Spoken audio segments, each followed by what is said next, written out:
আসসালামু আলাইকুম। আজকে আমরা রান্না করব মাছ। খুব সহজে কিভাবে মাছ রান্না করতে হয় আমি দেখিয়ে দিচ্ছি।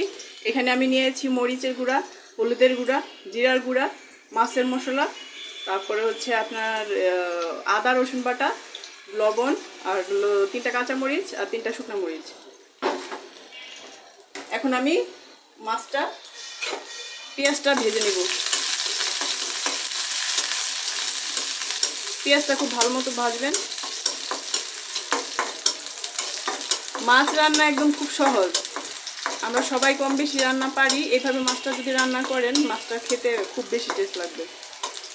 আজকে আমি রান্না করব হচ্ছে তেলাপিয়া মাছ দিয়ে পটল, বেগুন আর আলু দিয়ে রান্না করব। এখন এ পর্যায়ে দিয়ে দিচ্ছি একটু পানি দিয়ে দিচ্ছি। পানি দিয়ে দিবেন তাহলে আপনার মশলাটা পুড়ে যাবে না। একটু দিয়ে দিচ্ছি হলুদ, একটু মরিচ দিয়ে দিচ্ছি মাছের মশলা, একটু দিয়ে দিচ্ছি আদা রসুন বাটা। এখন দিয়ে দিলাম একটু লবণ, আর এই কাঁচামরিচগুলো দিয়ে দিচ্ছি, কাঁচামরিচ শুকনো মরিচ দিয়ে দিলাম। যে ঝাল যত বেশি খাবেন বা কম খাবেন ওই অনুযায়ী দিবেন। আমি ঝাল একটু বেশি খাই, এই জন্য ঝাল একটু বেশি দিচ্ছি।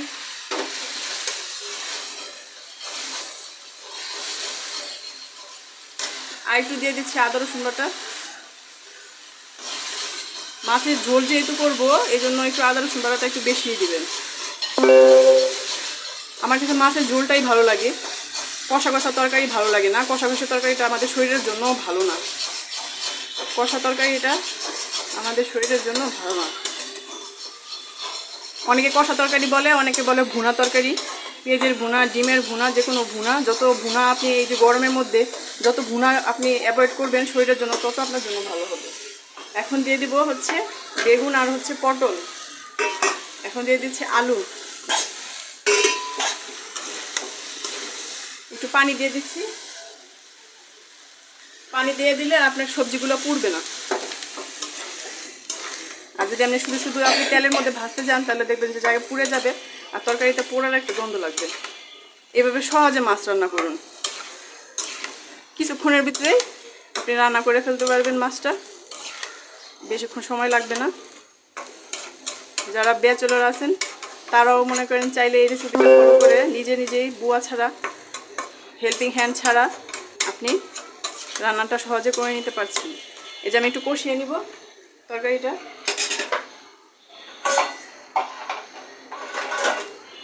যদি আপনি একটু তরকারিটা সবসময় কষিয়ে খান, মানে একটু একটু এই সময় এটাতে একটু কষান, তাহলে তরকারিটার টেস্টটা খুব বেশি ভালো লাগে। তরকারিটা কিছুক্ষণ কষিয়ে নিলাম। এখন পানি দিয়ে দেব,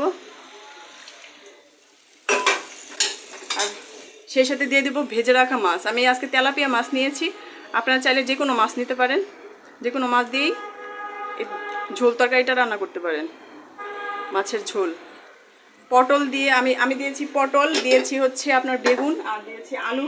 আপনি এর সাথে আরও কিছু সবজি এড করতে পারেন, এটা আপনার মন মতো, আপনার ইচ্ছা। এখন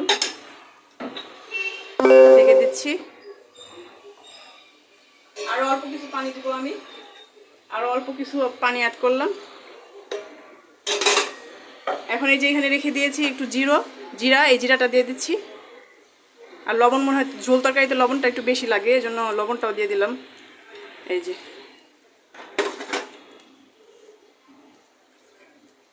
যে হয়ে গেল আমাদের তরকারি। এখন ঢেকে দিয়ে জাস্ট 5 মিনিট রান্না করবেন, তাহলেই হয়ে যাবে আপনার হচ্ছে ঝোল তরকারি, মাছ তরকারি ঝোল, মাছের ঝোল।